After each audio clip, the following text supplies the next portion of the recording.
इस आयुर्वेद शास्त्र का मुख्य कार्य और इस तंत्र का मुख्य प्रयोजन धातुओं को सम अवस्था में लाना ही है। रोगों के 3 कारण होते हैं, एक तो काल यानी समय, एक बुद्धि और इंद्रिय। इंद्रिय अपने विषयों के साथ, मिथ्यायोग यानी गलत तरीके से अगर विषयों के संपर्क में आती है, अयोग बिल्कुल नहीं आती, अतियोग बहुत अधिक आती है। तो काल, बुद्धि, इंद्रिय, ये 3 फैक्टर हैं, मिथ्यायोग, अयोग और अतियोग, यही 3 कारण हैं। पहले काल का समझते हैं। काल में जैसे अगर हम कहें कि बहुत अधिक गर्मी हो गई, ग्रीष्म ऋतु है, बहुत अधिक गर्मी हो गई, या बिल्कुल गर्मी नहीं हो रही, तो ये काल का अयोग हो गया। तो बुद्धि से यहाँ पे मतलब है कि जो इंद्रिय बुद्धि होती है, जैसे हमारी 5 ज्ञानेंद्रियां हैं, आंख, कान, नाक, जिह्वा, त्वचा।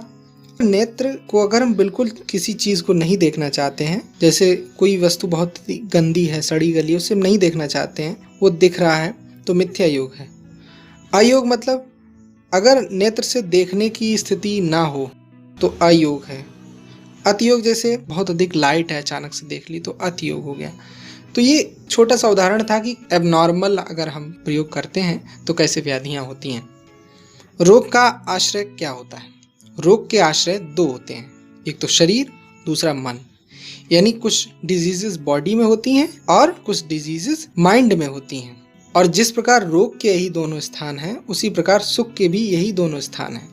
जो हम लोगों ने 3 बातें पढ़ी थी, काल, बुद्धि, इंद्रियार्थ, इनका संयोग अगर होता है तो सुख होता है। आत्मा के बारे में क्या कहा जाता है कि आत्मा रोग का आश्रय नहीं है, क्योंकि आत्मा पर यानी श्रेष्ठ होता है। आत्मा निर्विकार होता है, आत्मा में न सुख फील होता है न दुख फील होता है।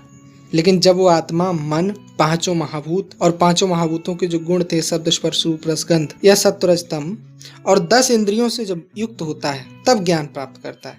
और ये आत्मा नित्य है, हमेशा रहता है।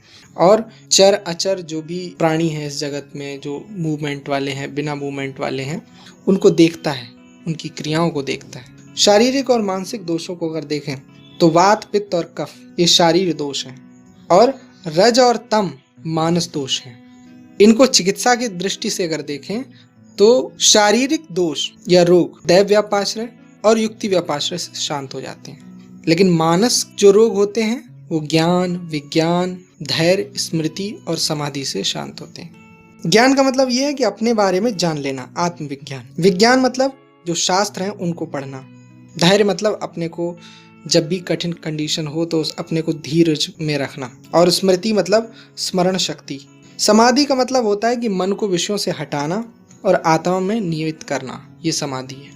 वात के 7 लक्षण होते हैं। वात रुक्ष, शीतल, लघु, सूक्ष्म, चल, विशद और खर होती है। जबकि अगर हम चरक सूत्र के वात कलाकली अध्याय 12वें में देखें तो सूक्ष्म और चल की जगह पर दारुण शब्द का प्रयोग किया है।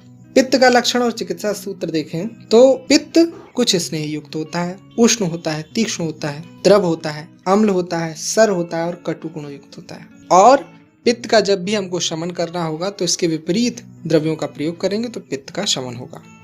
कफ गुरु शीत होता है, मृदु होता है, स्निग्ध होता है, मधुर, स्थिर और पिच्छल होता है। और इन गुणों से विपरीत गुण वाले द्रव्यों से कफ का शमन होता है। जब देश, मात्रा, जो मात्रा रोगी की एज, रोगी का शरीर, रोगी की डाइजेस्टिव पावर यानी अग्नि, इन सब को ध्यान रखने के बाद जो मात्रा दी जाती है। काल यानी जो समय होता है, समय 2 प्रकार का होता है, आवस्थिक और नित्यक। इनके विपरीत गुण वाले औषध का प्रयोग किया जाता है तो साध्य रोग नष्ट हो जाते हैं। और असाध्य रोगों की चिकित्सा का उपदेश आयुर्वेद में किया ही नहीं गया है। कुछ लोग कहते हैं कि असाध्य रोगों को भी ठीक कर देते हैं, तो असाध्य रोगों की चिकित्सा का उपदेश आयुर्वेद में नहीं किया। असाध्य रोगों के बारे में तो वर्णन है, लेकिन उनकी चिकित्सा नहीं बताई गई है। रस क्या होता है? रस तो जिह्वा का अर्थ होता है, यानी जिह्वा जो फील करती है वो रस है। रस का आधार द्रव्य जल और पृथ्वी है, लेकिन रस की यह उत्पत्ति है जिसमें जल और पृथ्वी कारण है। और रस में जो मधुरता होती है, कटुता होती है, उनके डिफरेंट टेस्ट जो होते हैं वो आकाश, वायु और अग्नि के कारण होते हैं। जो विशेषता आती है उसमें वायु, आकाश और अग्नि कारण होते हैं। और रस का जो आधार है वो जल और पृथ्वी। रस 6 प्रकार का होता है। आयुर्वेद में मधुर, अम्ल, लवण, कटु, तिक्त और कषाय कहा गया है। लवण को अष्टांग हृदय पटु बोलते हैं और कटुक को अष्टांग हृदय उष्ण बोलते हैं। लेकिन रस वही 6 है। पहले जो 3 रस हैं, मधुर, अम्ल, लवण, ये वात को शांत करते हैं। दूसरे 3 जो रस हैं, कषाय, मधुर और तिक्त, ये पित्त को शांत करते हैं। और कषाय, कटु और तिक्त, ये 3 रस कफ को शांत करते हैं। द्रव्य हम पढ़ चुके हैं, द्रव्यों का प्रभाव अब हम पढ़ेंगे। कुछ द्रव्य ऐसे होते हैं जिनसे दोष शांत हो जाते हैं, कुछ द्रव्य ऐसे होते हैं जिनसे धातुएं दूषित हो जाती हैं, और कुछ द्रव्य ऐसे होते हैं जो आपके जीवन यापन और जो आपकी स्वस्थ अवस्था है उसको बनाए रखते हैं। तो इस प्रकार हमने समझा कि द्रव्यों के जो इफेक्ट हैं, प्रभाव हैं, उनके आधार पर द्रव्य 3 प्रकार के हो गए: दोष प्रशमक, धातु प्रदूषक और स्वस्थ वृत्ति में हितकर। अगर उत्पत्ति के आधार पर देखा जाए कि द्रव्य कौन कैसे पैदा हुआ, तो उसके आधार पर भी 3 प्रकार के द्रव्य हैं। इसमें पहला है दोस्तों जांगम, दूसरा है औद्भिद और तीसरा है पार्थिव। तो जांगम क्या है? जांगम द्रव्य जिसमें एनिमल ऑरिजिन होती है, जैसे हमें कुछ चीज़ें जानवरों से मिलती हैं, जैसे शहद हुआ, गाय का दूध, घी वगैरह जो हुआ। पित्त यूज होता है मेडिसिन में, वसा, मज्जा, रक्त, मांस, मल, मूत्र, उनकी त्वचाएं, उनका शुक्र, उनकी हड्डियां, उनके स्नायु, उनके सींग, नख, उनके खुर, बाल, उनके रोएं और गोरोचन। गोरोचन का मतलब होता है कि पित्त की थैली में छोटी छोटी पथरी होती हैं, उनको यूज़ किया जाता है। तो ये सारी चीज़ें जो मेडिसिन में यूज़ होती हैं, उसमें ये एनिमल ऑरिजिन की चीज़ें हैं। पार्थिव द्रव्य मतलब जो पृथ्वी से हैं, तो उसमें जैसे सोना हुआ, लोहे हो गए 5 प्रकार के, और बालू हो गया, चूना हो गया, मनःशिला, हरताल, मणियाँ, नमक जो होता है वो पृथ्वी से होता है, गेरू, अंजन। मतलब उदाहरण दिया है कि यहाँ पर जो द्रव्य पृथ्वी से निकलते हैं और मेडिसिनल इंपॉर्टेंस के हैं वो ये हैं। उसके बाद औद्भिद द्रव्य यानी प्लांट ऑरिजिन के द्रव्य, मुख्य रूप से उनको 4 क्लासिफिकेशन में रखा गया है। पहला वनस्पति है, दूसरा वीरुद है, तीसरा वानस्पत्य है और चौथा औषधि है। वनस्पति क्या होता है? वनस्पति में केवल फल दिखते हैं। अब देखिए यहाँ पर फिर से ऑब्जर्वेशन बेस्ड है, जिसमें केवल फल दिखे वो वनस्पति है। जिसमें फूल और फल दोनों दिख जाते हों सामान्य व्यक्ति को, उन्हें वानस्पत्य कहते हैं। कुछ मेडिसिन ऐसी होती हैं जैसे उनका फल पकता है, उनका अंत हो जाता है, तो उन्हें औषधि कहते हैं।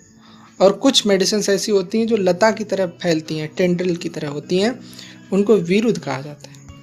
और इन औद्भिद औषधियों में कई ऐसे अंग होते हैं जिनका हम यूज़ करते हैं। जैसे पेड़ का एक अंग है मूल, छाल, उसका सार, उसका गोंद, उसका डंठल, उसका सरस निकालकर उसकी मृदु पत्तियां, क्षार, दूध, फल, फूल, भस्म, तेल, कांटे, पत्तियां, शुंग, कंद, प्ररोह, 18 हैं संख्या में। तो ये प्रयोज्यांग हैं, यानी ये ऐसे अंग हैं जिनका हम लोग प्रयोग करेंगे। इन्हें औद्भिद गण कहते हैं। इसके बाद मूलिनी द्रव्यों की गणना करते हैं।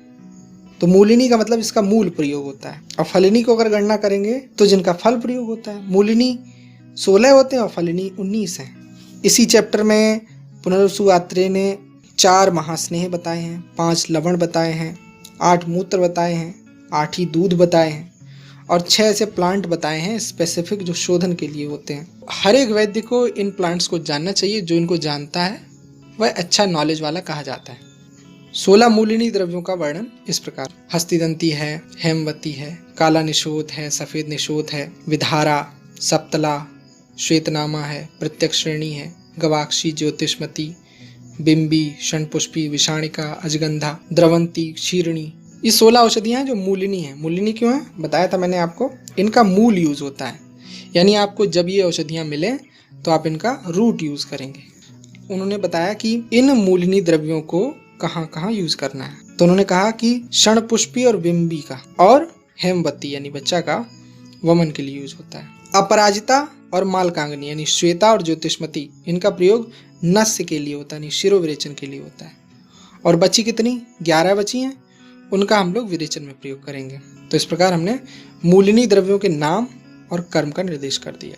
अब फलिनी पे आते हैं। फलिनी में शंखिनी, विडंग, त्रपुष, मदन, धामार्गव, इक्ष्वाकु, जीमूत, कृतवेधन, आनुपक्लीतक, स्थलज क्लीतक, प्रकीर्या, उदकीर्या, प्रत्यक पुष्पी, अभया, अंतःकोटर पुष्पी, हस्तिपर्णी, शारद, कंपिल्लक, आरगवद, कोटज फल, ये 19 औषधियाँ हैं। इनको एक साथ याद करना मुश्किल हो जाता है, कभी कभी स्टूडेंट से पूछा भी जाता है, तो इनकी ट्रिक्स होती हैं, उनको बना के हम लोग याद करते हैं। वैसे अगर आपको मुख्य रूप से देखा जाए तो जब भी हमें ये औषधियाँ मिलेंगी उनका मुख्य रूप से फल यूज करेंगे। अब समझते हैं कि कौन कौन सी फलनी औषधियाँ कहाँ कहाँ यूज होती हैं। तो जो धामार्गव था, इक्ष्वाकु था, जीमूतक था, कड़वी तुरई थी, मदन फल, इंद्रयव, खीरा और कड़वी जो ककड़ी थी हस्तपर्णी, इनका हम वमन और आस्थापन में यूज करते हैं। अपामार्ग का प्रयोग तो शिरोविरेचन में करते हैं। बाकी बची 10 का फिर से हम विरेचन में करेंगे। और इस प्रकार हमने 19 फलनी औषधियों के नाम और उनका कहाँ कहाँ कैसे यूज करना ये बताया। 4 प्रकार के महास्नेह हैं। तो आयुर्वेद में 4 प्रकार के महास्नेह कहे गए। उसमें घी, तेल, वसा और मज्जा, ये 4 प्रकार का स्नेह है। और ये पीने के लिए, अभ्यंग करने के लिए, बस्ती देने के लिए और नस्य करने के लिए यूज होते हैं। ये स्नेह शरीर को स्निग्ध करते हैं, आपको जीवन शक्ति प्रदान करते हैं, आपका बल बढ़ाते हैं, वर्ण और शरीर के उपचय को बढ़ाते हैं और जो वात पित्त कफ प्रकोपित होता है उसको दूर करते हैं। तो इस प्रकार हमने ये चतुर्विध स्नेह को पढ़ा।